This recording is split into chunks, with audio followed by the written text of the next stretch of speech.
Hi, everyone out there in YouTube land.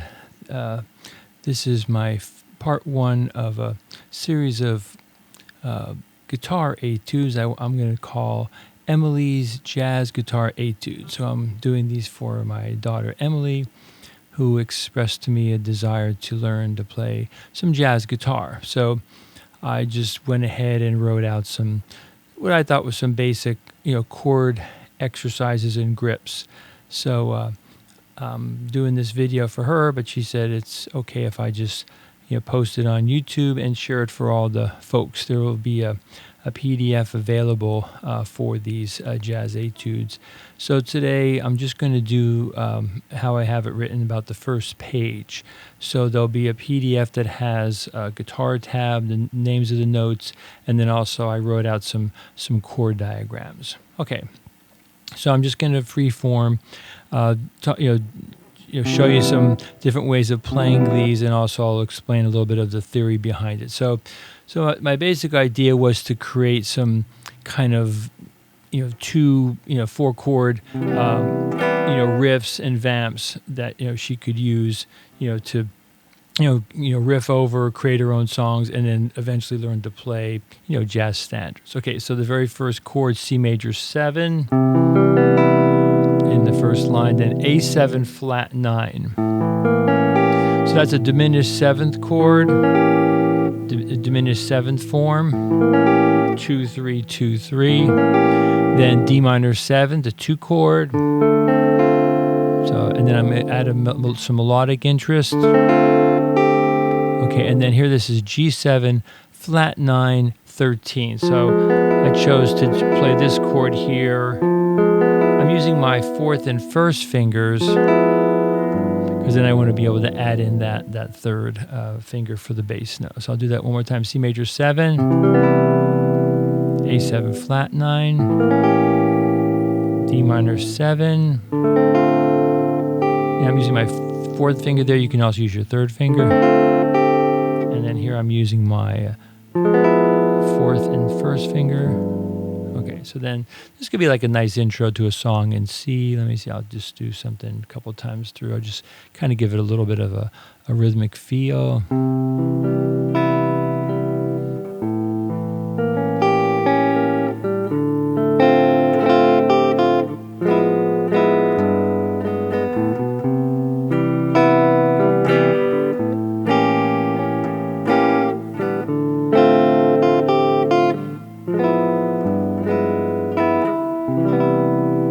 And so on. Okay, I go on to the next one. So this is a C major 7. This is a standard bar chord. C major 7 standard bar chord. Next chord I'm calling A7 sharp 5, which is the F note, and then sharp 9, which is the C note. So this is a pretty standard grip. I'm also using open strings as much as possible. So here's that A. This is the 6th of 1 6 2 5. And then I'm resolving down to that B flat, which is the flat 9. And then melodically, that's resolving. Okay, so now what I'm doing there is I'm playing a 2-chord D minor 9, but before I add in the bass note of the D, I'm playing an F major 7th chord. It's a pretty standard chord, and then I'm adding the bass note in on the second beat of that measure. And then here I'm using what's called a flat 5 substitution, a D flat 9 chord. So the principle of a flat 5 substitution is if you have a G7th chord, you can use the dominant 7th chord whose root is a flatted 5th away. So G7 or some kind of D flat. So here I'm choosing D flat 9, and then I'm adding this B flat note. 13, and then back to here. So you have.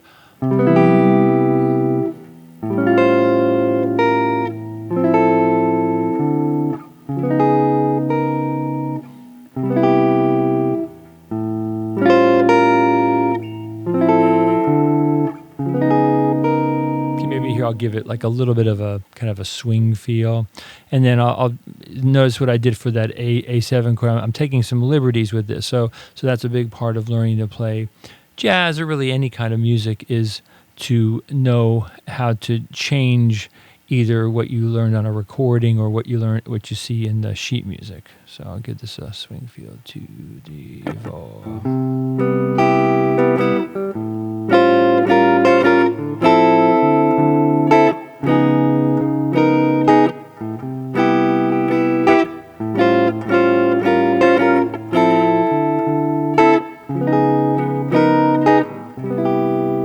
So once again, 1-6-2-5, a big part of the jazz repertoire, and also nice to learn these as intros for songs. Or you could, Emily, you could kind of do your scat singing over this, and that would sound really fun. Now this next line here, this was when I wrote these for you. This was kind of a tricky thing. I put these chords together, and it's obviously a familiar song. So you got C chord,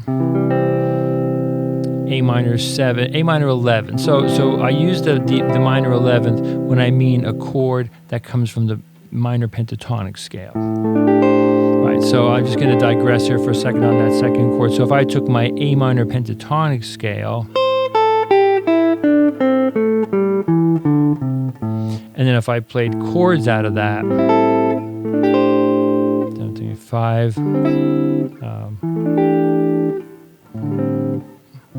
so all those chords can function as a type of A minor 7th chord or its relative major, C major. So I don't want to get too far afield. So that's what I mean by the minor 11.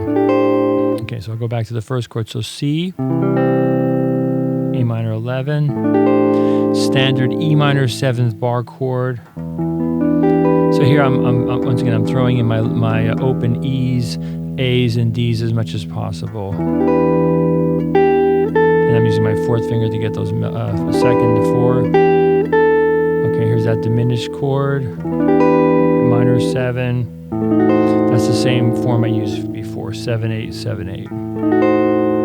Okay, then D minor 7th, but I'm just playing up to there because of the melody of the song. Now here, this is a G7, this is a 9-13, so 13th, E, A is the 9th. I decided in these exercises, Etudes, to not throw in the low G, but you could, throw that in various ways, and I'll get back to that in a minute. So D minor 7, G7, 9-13, C major 7 bar chord, and of course you recognize that as Over the Rainbow. So I'll just play through maybe one time through without saying anything. So.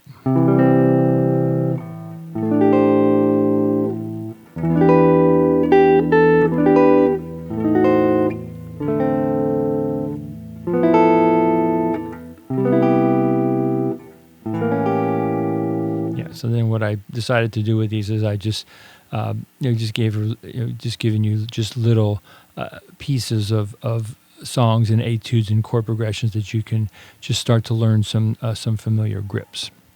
Okay, let's go back to that, the G7, 9. So there's various fingerings that you can use here. One very common one, if you wanted to add in the G bass, you can go here, G, F, B, and then bar with your fourth finger. And that's a nice sounding chord. So D minor 7, the G7, 9-13,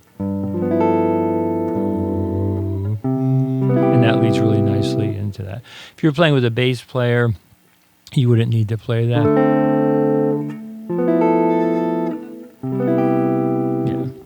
So over the years, I've played with a bass player, Bill Stetz, an excellent bass player, and I had to learn how to sometimes not put the basses in.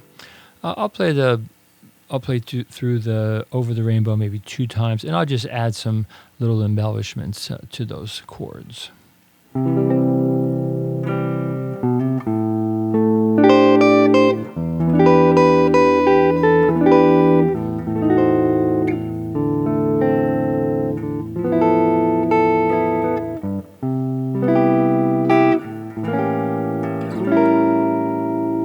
So on. Okay, so I'm just going to digress just for a minute. So that diminished chord, one really common device is to take that shape and you can move it 3 frets, and it's what's called symmetrical harmony. So that repeats the same 4 notes over and over again. So that's a really great way to get from, let's say you're going to go from here, and let's say you want it to go, let's say to a D minor 7th chord. That's a great way to do that. Or if you want it to go, say, C major 7. I just went up 3, back down 3, and it's a really great way to expand your chord vocabulary just by using the same grip. It also so happens that this A7 flat 9, you have the low A in the bass. Okay, let me play through one more time on that before I go on to the 3rd line here. So I'll just add some more embellishments to those 4 measures.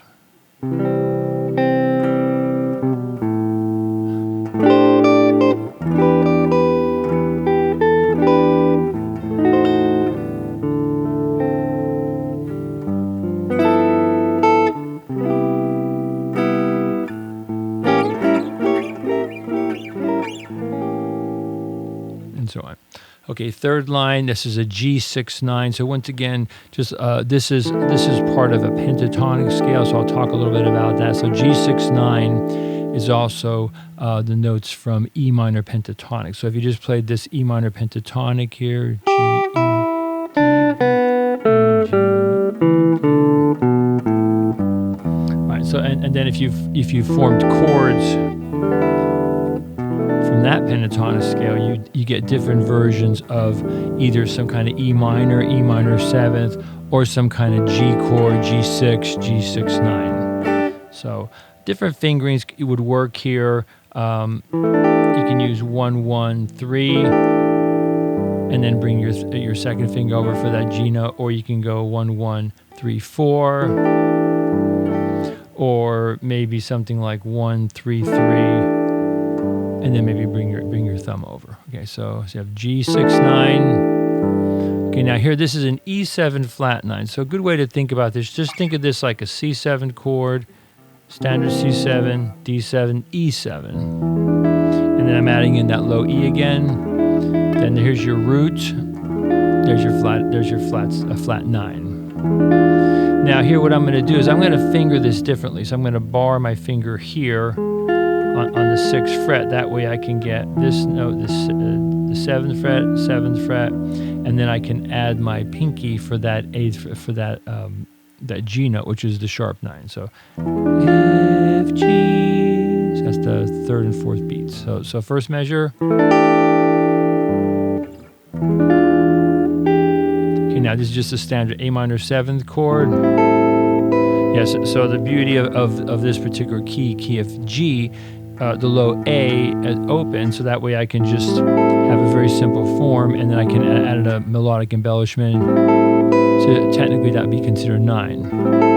Now what I think works here, I have this D7 flat 9, 13. I think it works better if you use your 4th finger here. And then you're just going to drop down here, bar 4th fret, and then add this C note here. And then drop down to that. So notice how this chord here and the diminished chord are very similar. So this chord can also be moved 3 frets at a time, just like the diminished. Or sounds pretty good. So some of the chords are a little bit more unusual, but just like you can move this chord, you can move this chord also. Okay, so I'll go back to the beginning. G6-9.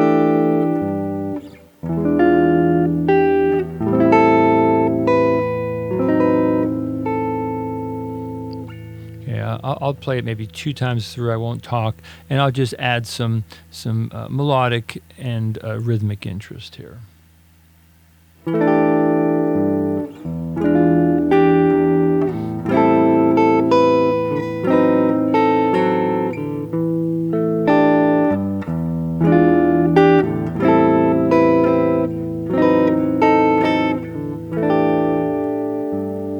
So pretty much all these 2-bar phrases would resolve back to the initial chord.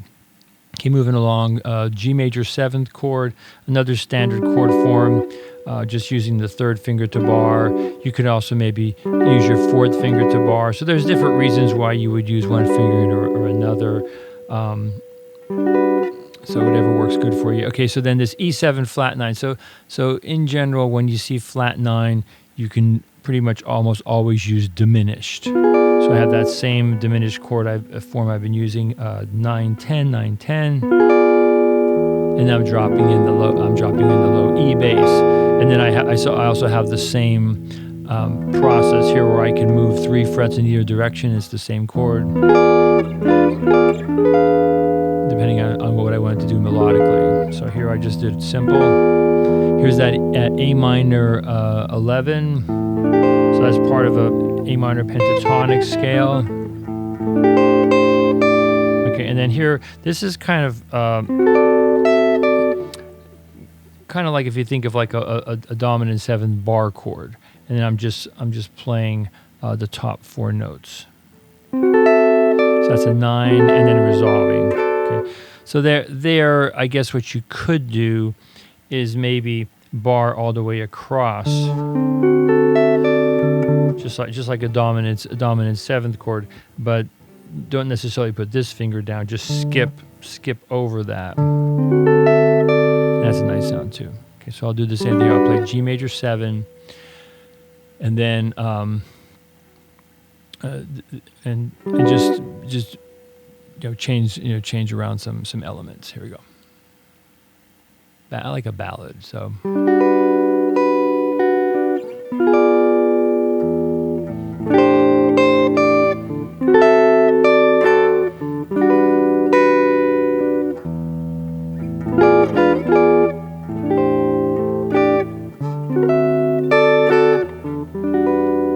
And so on. Okay, so now going on to the key of D, it's the last line, a D major 7th chord. So notice how this is just the open version of the chord I just used for G. Okay, so notice what I decided to do here, B7 flat 9. I'm using that diminished chord, moving up 3 frets. So if you wanted to throw in a B bass, you can. That chord does not have a B in it, so it's kind of implied by the harmony.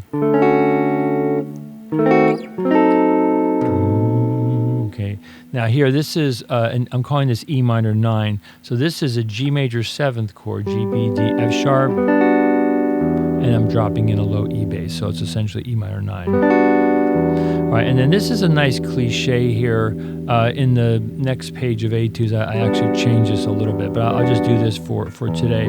So all I'm going to do is I'm going to make that A7 chord, I'm going to drop this D down to C sharp. And that's a really nice 2/5. If you ever played a lot of funk music, it's and you're sitting on a 2/5 for a while. That's a really good way to just not play the same thing over and over again.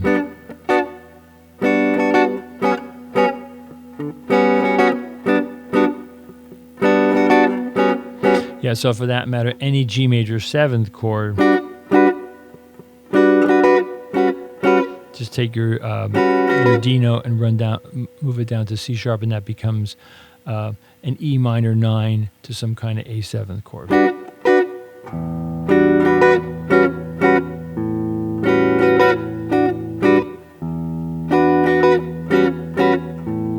A little bit of a tangent. And then another really common thing that you can do with jazz is you can change the quality, the coloration of the dominant 7th chord. So here I have the 9 in the 13, but I could also take the 9 down to flat 9. And that's a really nice sound too. So you have E minor 9, A7 with the 9, and then resolving. Okay.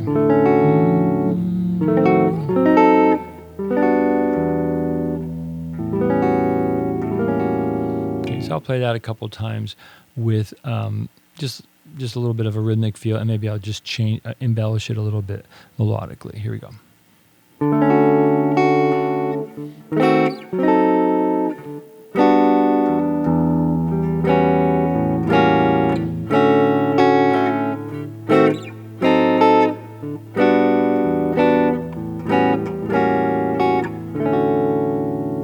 Okay, so I'm going to do one more in this part, and then just stay tuned. Keep an eye out for some other etudes that I've constructed for Emily. Okay, this is D major 7. This is the last one for today. This is just a standard D major 7. So what this is, this kind of falls to the idea of discrete fingering. So when you're playing these jazz chords, you don't always necessarily want to be barring all the way across. So sometimes that tires out your hand, especially if you're playing acoustic guitar or classical guitar. So here I'm just doing standard fingering. D major 7th, okay, then D sharp diminished. Okay, so you can think of that as D sharp diminished, or you could also think of that as some kind of B7 flat 9 chord. So they're kind of used interchangeably. Major 7, dominant, and then here's your 2/5. So once again, you don't necessarily have to bar the whole chord here. So you can just do what's called the hinge bar. So that's my E minor 7th chord, but I'm not barring there. And then here in the tab, guitar tab, I don't have the low E, but you could throw that in. And then this last chord, this A7th chord, here's another example of discrete fingering. Rather than barring all the way across, I'm doing some muting. That chord is kind of interesting. If you listen to early Beatles stuff, they use this chord a lot.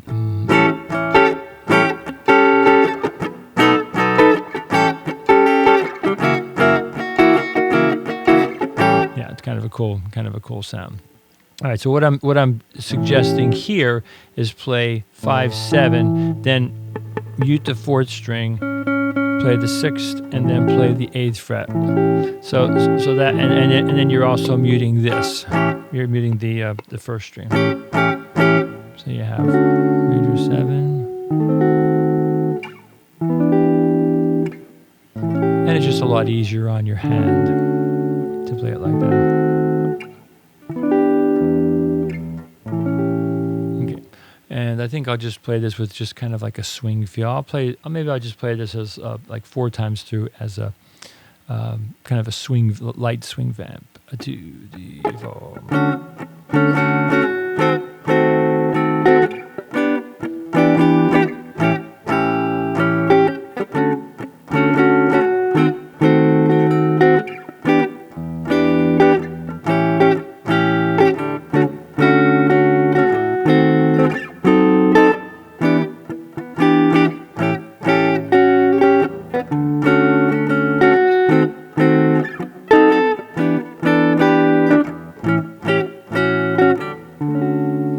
Notice what I did there. I did the same thing that I was doing on the top strings, how I moved in 3 frets. So I took this diminished chord and I moved it up 3 frets just to create some different melodic interest there for that dominant.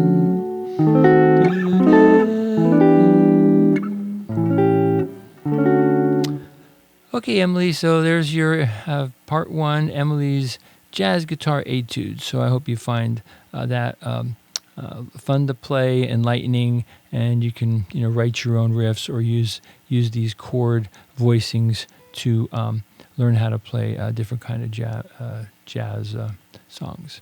Okay, love you, honey, and thanks for listening for everybody else.